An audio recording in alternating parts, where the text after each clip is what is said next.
Hi అండి. Welcome back to my channel. ఈరోజు ఈ వీడియోలో ఇగోండి బ్లౌజ్‌ని పర్ఫెక్ట్‌గా స్టిచ్చింగ్ చేయాలంటే ఏ విధంగా చేయాలనేది ఈ వీడియోలో చూపిస్తానండి. చూడండి ఎంత నీట్‌గా వచ్చేసిందో. ఇది చాలా పెద్ద బ్లౌజ్ అండి. ఈ బ్లౌజ్ వచ్చేసి 40 సైజ్ బ్లౌజ్ అండి. చూసారు కదా జస్ట్ ఎంత పెద్దగా ఉందో. మొత్తం అయితే ఇగోండి ఈ వీపు పొడుగు కూడా చాలా ఎక్కువ అండి. 16 ఇంచెస్ పొడుగు వచ్చింది. రౌండ్ నెక్ ఇచ్చాను. దీనికైతే పైపింగ్ వేసానండి. మొత్తం అయితే ఈ వీడియోలో చూపిస్తాను. ఎలాగనేది ఎక్కడ ముడతలు రాకుండా నీట్‌గా హ్యాండ్ మొత్తం ఇగోండి షోల్డర్ దగ్గర కూడా భుజాలు జారకుండా మొత్తం అయితే స్టిచ్చింగ్ చూపిస్తానండి. వీడియో చివరి వరకు చూడండి ఫ్రెండ్స్. వీడియో నచ్చితే ఒక లైక్ చేయండి. ఇగోండి ఇప్పుడైతే వీడియోలోకి వెళ్ళిపోదాం రండి. ముందుగా అయితే మనము బ్లౌజ్ అనేది కట్ చేసి పెట్టేసుకున్నామండి. ఈ కట్ చేసినవి నేనైతే జాయిన్ చేసేసాను. గమ్ పెట్టయితే జాయిన్ చేసేసి పెట్టేశానండి. ఇప్పుడైతే స్టిచ్చింగ్ అనేది మీకు చూపిస్తాను. గమ్ముతో జాయిన్ చేస్తే కొంచెం తొందరగా అయిపోతుందండి. మనం డబుల్ స్టిచ్ వేయకుండానే స్టిచ్చింగ్ అనేది చేసేయవచ్చు. ఇగోండి ఇప్పుడైతే బ్యాక్ పార్ట్ తీసుకున్నాం కదా, ఈ బ్యాక్ పార్ట్ని ఫస్ట్ ఆఫ్ ఆల్ డాట్స్ అనేది వేసేసుకోవాలి. ఇగోండి నేను గంపెట్ జాయిన్ చేసేసి ఎక్స్ట్రా ఉన్న క్లాత్ అనేది కట్ చేసేసానండి. ఇగోండి డాట్స్ ఆల్రెడీ మార్కింగ్ చేసేసాను. ఆ మార్కింగ్ మీదే ఇలాగ కుట్టేసుకొని వచ్చేయడమే. నేను ఈ పొడుగు వచ్చేసి 4 ఇంచెస్ పెట్టానండి.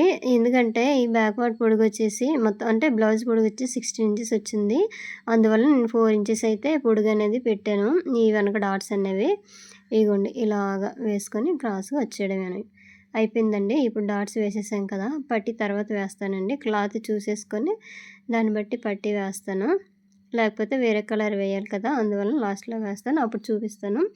అయితే ఈ ఫ్రంట్ పార్ట్ తీసేసుకొని డాట్స్ మార్కింగ్ చేయాలి. షోల్డర్కి ఎదురుగా వచ్చేటట్టుగా ఈ డాట్ ఇగోండి చూడండి. ఇప్పుడు నేను షేప్ అనేది ఎలా తీసానో ఈ విధంగా కుట్టాలండి. ఫస్ట్ మెయిన్ డాట్ కుట్టేసుకొని తర్వాత హుక్స్ పట్టి కాజా పట్టి వైపు ఉంటుంది కదా, ఈ డాట్ అనేది వేసుకొని ఈ మూడో డాట్ అనేది మెయిన్ డాట్కి ఎదురుగా వచ్చేటట్టుగా చూసుకోవాలి. ఇగోండి ఈ విధంగా వచ్చింది. షేప్ అనేది నీట్‌గా రౌండ్‌గా వస్తదండి. ఎందుకంటే కొంచెం పెద్దవాళ్ళైతే మరి పైకి వచ్చేటట్టు కాకుండా కొంచెం రౌండ్ షేప్‌లోనే కుట్టమంటారు. అందువల్ల రౌండ్‌గా వస్తదండి. ఈ విధంగా కుడితే ఈ డాట్స్ అనేవి ఇలాగ వేసుకోవాలి. అయిపోయింది కదా, ఇగోండి చూడండి 2 అయితే ఈ విధంగా వచ్చింది. ఇప్పుడు షేప్ బెల్ట్లు అనమాట. ఫస్ట్ ఒరిజినల్ క్లాత్ పెట్టేసుకొని ఇగోండి ఒకటి సైడ్ జాయింట్ వైపు వెళ్ళేది మనకి ఎదురుగా వచ్చేటట్టుగా, హుక్స్ పట్టి వైపు వెళ్ళేది పాదంకి ఎదురుగా వచ్చేటట్టుగా పెట్టేసుకొని పైన వేస్ట్ క్లాత్ ఏదైనా ఇలా పెట్టేసుకొని ఒక 1/2 ఇంచ్ క్లాత్ తోటి ఈ విధంగా కుట్టేసుకొని వచ్చేయాలి. అంటే హుక్స్ పట్టి వైపు వచ్చేది పాదం వైపు పెట్టాం కదండి. ఇప్పుడు రెండోది ఏంటంటే హుక్స్ పట్టి వైపు వచ్చేది మన వైపు పెట్టేసుకోవాలన్నమాట. ఇగోండి ఇది అనేది ఇలా తిప్పాలి మన వైపు వచ్చేటట్టుగా. పాదం వైపు అనేది సైడ్ జాయింట్ వెళ్ళేది విధంగా పెట్టేసుకోవాలి. ఫస్ట్ ఎలా కుట్టామో అలాగే వేసేసుకోవాలండి. కిందన ఒరిజినల్ క్లాత్ పెట్టేసుకొని మిడిల్లోన మనకి లైనింగ్ క్లాత్ పెట్టేసుకొని పైన ఇట్లా వేస్ట్ క్లాత్లు ఉంటాయి కదండి ముక్కలు, ఆ ముక్కలు పెట్టేసి ఇలాగ ఒక 1/2 ఇంచ్ క్లాత్ తోటి ఇలాగ కుట్టేసుకొని వచ్చేయాలి. తర్వాత ఇలాగ ఫోల్డింగ్ చేసేసుకోవాలి. లైనింగ్ అనేది వెనక వైపు తిప్పేసి నీట్‌గా క్లాత్‌ని ఇలా సర్దేసుకొని పైనుంచి అయితే ఒక టాప్ స్టిచ్ అయితే వేసేసుకోవాలి. 2 కూడా ఇదే విధంగా వేసేసుకోవాలండి. వేసేసుకున్నాక ఇప్పుడు మనకి లైనింగ్ క్లాత్ ముందు కట్ చేసుకున్నాం కదా షేప్ పట్టీకి, ఆ షేప్ పట్టీ సేమ్ ఎలాగుందో అదే షేప్‌లోని ఇప్పుడు కట్ చేసేయాలండి. ఇగోండి షేప్ పట్టీని ముందుగా మనం మెజర్మెంట్‌తో కట్ చేసాం కదా, అదే షేప్ పట్టీ అంతా క్లాత్ నుంచేసి మిగతా అయితే తీసేయాలి. ఇలాగా 2 కూడా ఈ విధంగా కట్ చేసి పెట్టేసుకోవాలి. తర్వాత ఇప్పుడు మనం ఫస్ట్ ఆల్రెడీ ఒక షేప్ బెల్ట్ తీసేసుకొని ఆ షేప్ బెల్ట్ని ఇలా ఓపెన్ చేయాలన్నమాట. ఇదిగోండి ఈ విధంగా ఒరిజినల్ క్లాత్ వైపు మనమైతే ముందుగా రెడీ చేసి పెట్టుకున్నాం కదా, ఈ ఫ్రంట్ పార్ట్ అనేది ఇగోండి ఈ చివరి నుంచి ఇలా కుట్టేసుకొని రావాలి. ఈ సైడ్ జాయింట్ నుంచి ఇలాగ ఒక 1/2 ఇంచ్ క్లాత్తో వేసేసుకొని ఈ డాట్ అనేది చిన్న ఫోల్డింగ్ చేసేసి ఇక్కడ షేప్ వచ్చే విధంగా పెట్టేసుకోవాలండి. అయితే ఒకటి అనేది ఇప్పుడు కుట్టేది ఏంటంటే హుక్స్ పట్టి కాజా పట్టి ఉండేది మన వైపు వచ్చింది కదా, తర్వాత ఇంకో షేప్ పెడతాం కదా, అంటే ఇంకో షేప్ జాయిన్ చేస్తాం కదా, అది పాదం వైపు వెళ్తుంది చూపిస్తాను. ఇదిగోండి వెనక వైపు తిప్పేసి ఆ లైనింగ్ క్లాత్ని ఇలా ఫోల్డింగ్ చేసేసుకొని ఇలా కుట్టేసుకొని వచ్చేయడమే. అయిపోయింది కదా, ఈ ఎక్స్ట్రా చిన్న చిన్న ఎక్స్ట్రా పీసులు ఉన్నాయి కదండి, లైన్గా ఇలా తీసేయడం అనమాట. ఇంకా అయిపోయింది. ఇగోండి చూడండి. అయితే ఇప్పుడు రెండోది తీసుకోవాలి. రెండోది ఇప్పుడు చెప్పానా, ఇంకోటేమొచ్చి పాదం వైపు వచ్చింది. అంటే మన హుక్స్ పట్టీ వైపు ఉండేది షేప్ ఉంటది కదా! అది పాదం వైపు పెట్టేసుకొని ఇలాగ లే ఈ ఫస్ట్ ఫ్రంట్ పార్ట్ అనేది ఇలా పెట్టేసుకొని డాట్ ఫోల్డింగ్ చేసేసుకొని ఇలాగ హాఫ్ ఇంచ్ క్లాత్‌తోని కుట్టుకొని వచ్చేసాక ఇలాగ వెనక వైపు తిప్పేసి ఈ క్లాత్ ఉంటది కదా! Lining cloth. ఆ క్లాత్‌ని ఇలా ఫోల్డింగ్ చేసేయడమండి. ఇదే మనకి ఈ విధంగా లోడింగ్ పద్ధతిలో అయితే మనం కుట్టేసుకొని ఇలాగొచ్చేయాలండి. వచ్చేసాక ఇగోండి చూపిస్తాను. నీట్‌గా ఇలా కుట్టేసాం కదా! ఎక్స్ట్రాది ఏవైనా ఉంటే థ్రెడ్స్ అవి ఏవైనా ఉంటే కట్ చేసేయాలి. ఈ చిన్న క్లాత్ ఎక్కువ ఉందండి తీసేసాను. ఎప్పుడైనా సరే కొంచెం ఒక హాఫ్ ఇంచ్, ఒక 6 ఇంచ్ ఎక్కువే పెట్టేసుకోవాలండి. షేప్ బెల్ట్ అనేది తర్వాత మనం కటింగ్ చేసేయవచ్చు. ఇగోండి ఇప్పుడు హుక్స్ పట్టి, కాజా పట్టి వేస్తాను. ఇగోండి ఇప్పుడు వేసేదేంటంటే కాజా పట్టి 3 ఇంచెస్ వెడల్పుతోటి ఒక ఒరిజినల్ క్లాత్ తీసేసుకున్నానండి. దీని మీద లైనింగ్ క్లాత్ ఈ 2 కలిపి జాయిన్ చేయొచ్చు. ఈ క్లాత్ అనేది కొంచెం లావుగానే ఉందండి. అందువల్ల నేనైతే ఓన్లీ ఒక పీస్ మాత్రమే తీసేసుకున్నాను. లేకపోతే లైనింగ్, ఒరిజినల్ 2 కలిపి జాయిన్ చేసేసి మనము తాళ్ళపట్టీ కింద ఇలా వేసేసుకోవచ్చు. వెనక వైపు తిప్పేసి ఇట్లా ఫోల్డింగ్ చేసుకోవాలి. 2 ఫోల్డింగ్‌లనేవి చేశానండి. ఇలాగ ఇది పైన ఇలా కుట్టేసుకొని వచ్చేయాలి. ఇలా ఫ్రంట్ వైపు తిప్పేసి పక్కనే ఇంక కుట్టనేది వేసేసుకొని వచ్చేయాలి. ఇగోండి అయిపోయింది కదా! ఈ పైన ఎక్స్ట్రా ఉంది కదండీ! ఈ క్లాత్ అనేది తీసేయడమే. తర్వాత చూసుకొని కరెక్ట్‌గా కొంచెం ఎక్కువ తక్కువ ఉంటే అడ్జస్ట్ చేసుకొని మనమైతే కట్ చేసేయాలి. ఇప్పుడు హుక్స్ పట్టీ అనమాట. ఈ హుక్స్ పట్టీకొచ్చేసి ఒక 1 ½ ఇంచ్ క్లాత్ తోటైతే నేను లైనింగ్ క్లాత్ తీసేసుకున్నానండి. దాన్ని ఫోల్డింగ్ చేసేసి ఈ క్రింది వైపు నుంచి కుడుతున్నాను చూడండి. ఇక్కడ చిన్న డాట్ ఇలా పెట్టేసుకున్నామనుకోండి ఫ్రిల్ అనమాట. పెట్టేసుకుంటే వెనక వైపు తిప్పడానికి కరెక్ట్‌గా ఉంటదండి. ముడత అనేది రాకుండా నీట్‌గా వచ్చేస్తది. ఇలా ఓపెన్ చేసేసి పైనుంచి ఒక కుట్టు వేసుకొని వచ్చేసాక ఇప్పుడు చూడండి వెనక వైపు తిప్పుతాను. ఈ విధంగా తిప్పేసితే నీట్‌గా వచ్చేస్తది. అదే మనము చిన్న ప్రిల్లులాగా అంటే పెట్టేసుకోలేదనుకోండి, ఇంకా ఇలా తిప్పేటప్పుడు కొంచెం ముడత అనేది వచ్చేస్తది. ఇప్పుడు ఫ్రీగా ఉంటదనమాట. ఆ ప్రిల్ వల్ల దీన్ని నీట్‌గా తిప్పేసుకుంటే ఫ్రీగా వచ్చేస్తది క్లాత్ వెనక వైపు. అయిపోయిందండి. ముందు కాజా పట్టీ వేసేసాం కదా! దాని ప్రకారమే హుక్స్ పట్టీ ఉంచేసి మిగతా క్లాత్ కట్ చేసేయడమే. అయిపోయిందండి. ఫస్ట్ స్టార్టింగ్‌లోన బ్యాక్ పార్ట్ డాట్ వేసేసాను కదండీ! ఇప్పుడు ఈ క్లాత్ మిగిలింది. దీన్నైతే ఇప్పుడు ఇగోండి వెనక బెల్ట్ కింద వేసేస్తున్నాను. ఒక కోర అంచు క్లాత్ అయినా లేదంటే నార్మల్ క్లాత్ అయినా తీసేసుకొని సైడ్‌ని ఒక ఫోల్డింగ్ చేసి కుట్టేసుకొని పైనుంచి ఇలా కుట్టేసుకొని వచ్చేయడమే. ఇగోండి ఇలాగా. చూసారు కదా! ఈ విధంగా అనమాట. అయితే ఇప్పుడు రెడీ అయిపోయింది కదా! ఫ్రంట్, బ్యాక్ రెండును ఇలా షోల్డర్ అనేది జాయిన్ చేసుకోవాలి. ఫస్ట్ అయితే స్ట్రెయిట్‌గా కుట్టేసి రెండోది కొంచెం లోపలికి కుట్టేస్తే మనకనేది భుజాలనేవి అసలు జారవండి. ఇగోండి ఇలాగా.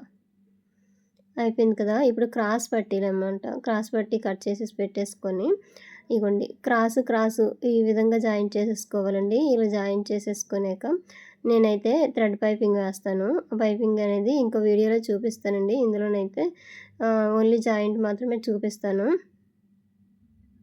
వీడియోలో ఎంత ఎక్కువైపోతుందని చెప్పేసి థ్రెడ్ పైపింగ్ అనేది నెక్స్ట్ వీడియోలో చూపిస్తాను. ఓన్లీ ఇప్పుడు క్రాస్ పట్టీ మాత్రమే జాయింట్ అనేది చూపించేసి ఇప్పుడు బ్లౌజ్ అనేది స్టిచ్చింగ్ అనేది చూపిస్తానండి. వీడియో చివరి వరకు చూడండి ఫ్రెండ్స్. వీడియో నచ్చితే లైక్ చేయండి. ఇలాగ క్రాస్‌గా మాత్రమే జాయిన్ చేసేసుకోవాలి. ఇలాగ 12 నెంబర్ థ్రెడ్ తీసేసుకొని మనమైతే పైపింగ్ వేసుకోవాలి. ఇగోండి పైపింగ్ అయితే హ్యాండ్స్‌కి, నెక్‌కి రెండుకి అయితే వేసేసాను. ఇప్పుడు హ్యాండ్స్ తీసేసుకొని ఇగో షోల్డర్ దగ్గర నుంచి అంటే షోల్డర్ ఉన్నది కదండీ మిడిల్‌లోన ఇక్కడ నుంచి చూసుకొని ఇలా నీట్‌గా ఇలాగ చెక్ చేసుకోవాలి. కరెక్ట్‌గా సరిపోతుందా లేదని. కరెక్ట్‌గా సరిపోయిందండి. ఇప్పుడు ఒక పావించి క్లాత్ తోటి ఎక్కడ క్లాత్ అనేది లాగకుండా ఇలా నీట్‌గా కుట్టేసుకొని వచ్చేయాలి. లాగామనుకోండి ఇక్కడట పక్కనే ఇలాగా కుచ్చుల్లాగా వచ్చేస్తది. ఇగోండి ఇలాగా. మిడిల్‌లోన కరెక్ట్‌గా వచ్చేటట్టుగా చూసుకొని మాత్రమే కుట్టాలండి.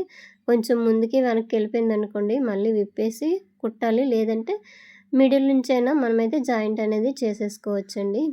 నీట్‌గా ఈ విధంగా వస్తదనమాట. ఇగ చూసారు కదా! షేప్ అనేది నీట్‌గా వచ్చేసింది. తర్వాత ఇంకో కుట్టు అనేది పక్కన వేసుకోవాలి. డబుల్ స్టిచ్ అనమాట. ఇక్కడట కొంచెం క్లాత్ ఎక్కువుంటే తీసేసేయాలి. లేదంటే ఇక్కడట కొంచెం ఉబ్బెత్తుగా కనిపిస్తది. రెండోది గూడా నీట్‌గా ఇలా పెట్టేసుకోవాలి. అయితే ఇందులోన లో కటింగ్ అనేది ఫ్రంట్ వైపు వచ్చేటట్టుగా చెక్ చేసుకొని మనమైతే జాయిన్ చేయాలండి. చూసుకోవాలి. 1, 2 సార్లు చెక్ చేసుకొని జాయిన్ చేసుకోవాలి. ఈ సెంటర్‌లో ఉన్న మార్కింగు ప్లస్ ఈ షోల్డర్ దగ్గరికి వచ్చేటట్టుగా మనమైతే చూసేసుకొని కుట్టుకోవాలి. ఇగోండి ఇలాగా అయిపోయింది కదా. ఇప్పుడు మళ్ళీ డబుల్ స్టిచ్ అనేది వేసేసుకోవాలి. ఇగోండి ఇలాగా అయిపోయిందండి. 2 హ్యాండ్స్ కూడా రెడీ చేసాం కదా. ఇప్పుడు సైడ్ జాయింట్ వేస్తాను. ఇగోండి మనకి కొల బ్లౌజ్ ఇస్తారు కదండీ. ఆ కొల బ్లౌజ్‌లోనే హ్యాండ్ లూజ్ తీసేసుకొని ఆర్మ్ లూజ్ ఒకసారి చెక్ చేసుకోవాలి.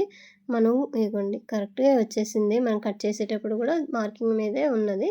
ఇప్పుడు అదే మార్కింగ్ మీదే వచ్చింది. హ్యాండ్ లూజు, ఆర్మ్ లూజ్ తీసేసుకొని ఇక్కడ చివరని షేప్ పట్టీ దగ్గర కూడాను లూజ్ అనేది మార్కింగ్ చేసుకొని ఇంకా మార్కింగ్ మీద ఇలా స్ట్రైట్‌గా కుట్టేసుకొని వచ్చేయడమే అనమాట. ఇగోండి చూసారు కదా. ఇక్కడట ఈ విధంగా ఇక్కడ రఫ్ చేసుకోవాలి. ఇలాగే ఎక్స్ట్రా ఒక 3 కుట్లు అనేవి వేసేసుకోవాలి. ఇగోండి క్రింద వైపు నుంచి ఇలాగా. ఇందాక ఆర్మ్ లూజ్ చూసాం కదండీ. ఆర్మ్ లూజ్ ఎప్పుడైనా సరే బ్యాక్ సైడ్ అంటే బ్యాక్ పార్ట్ వైపు ఉంటుంది కదండీ. అటువైపు నుంచి మాత్రమే చెక్ చేసుకోవాలి. ఫ్రంట్ వైపు అయితే చెక్ చేయకూడదు. ఎందుకంటే ఫ్రంట్ వైపు మనం లో కటింగ్ తీస్తాం కదా. కరెక్ట్‌గా అనేది తెలియదు. ఇగోండి ఒక 3 కుట్లు ఎక్స్ట్రా వేసేసుకొని ఈ క్లాత్ అనేది తీసేస్తున్నాను. ఈ చివర ఇంకొక కుట్టు వేసేసుకుంటే సరిపోతుంది. లేదంటే మనమైతే ఓవర్‌లాక్ అయినా చేసేసుకోవచ్చు. అయిపోయింది కదా. ఇదే విధంగా రెండో సైడ్ కూడా జాయిన్ చేయాలి. ఇగోండి నీట్‌గా షోల్డర్ కరెక్ట్‌గా ఇట్లా పెట్టేసుకొని హ్యాండ్ ఇగోండి చూసారు కదా. ఈ విధంగా హ్యాండ్ లూజ్ ఆల్రెడీ వాటి మార్కింగ్ చేసేసాను కదా. దాని ప్రకారం ఇది చేసేస్తున్నాను. కొందరికైతే ఒక హ్యాండ్ కొంచెము లావుగా, ఒక హ్యాండ్ తక్కువ ఉంటుంది. అలాంటప్పుడు ఆది బ్లౌజ్‌లోని చూసి చెక్ చేసుకొని మనమైతే మళ్ళీ మార్కింగ్ చేసేసి కుట్టేసుకోవాలి. మధ్య మధ్యని థ్రెడ్‌లు ఏమైనా ఉంటే మనం కుట్టేటప్పుడే కట్ చేసేస్తే ఈజీగా ఉంటుంది. ఇగోండి హ్యాండ్ లూజ్ కూడా ఇది పెద్ద సైజు బ్లౌజేనండి. దగ్గర 40 ఇంచెస్ దాటి ఉంది ఈ బ్లౌజు. ఇలా ఈ చివరి వరకు వచ్చేసి ఇలా రఫ్ చేసేయడమే. అయిపోయింది కదా. ఎక్స్ట్రా ఒక 2 వేసేస్తే సరిపోతాయి కుట్లు అనేవి. ఈ చివరికి వచ్చేసి కొంచెం క్లాత్ అనేది చాలలేదండి. నేను మళ్ళీ జాయిన్ చేసేసి స్టిచ్ అనేది వేస్తాను. ఇగోండి ఇక్కడట ఫైనల్‌గా ఇగోండి బ్లౌజ్ అనేది ఈ విధంగా వచ్చింది. నీట్‌గా ఉంటుందండి. బాగుంటుంది. ఫిట్టింగ్ కూడా సూపర్‌గా వస్తుంది. చూసారు కదా. ఇంతేనండి వీడియో నచ్చితే లైక్ చేయండి, షేర్ చేయండి, సబ్స్క్రైబ్ చేయండి. ఇంకోండి నెక్కి రౌండ్గా ఈ పైపింగ్ అనేది ఇచ్చాను. ఈ పైపింగ్ అనేది నెక్స్ట్ వీడియోలో చూపిస్తానండి ఎలా చేయాలనేది. ఈ భుజాలు కూడా జారవండి. కొంచెము లోపలికి చూపిస్తాం కదా, అందువలన అసలు జారదు. Thank you for watching.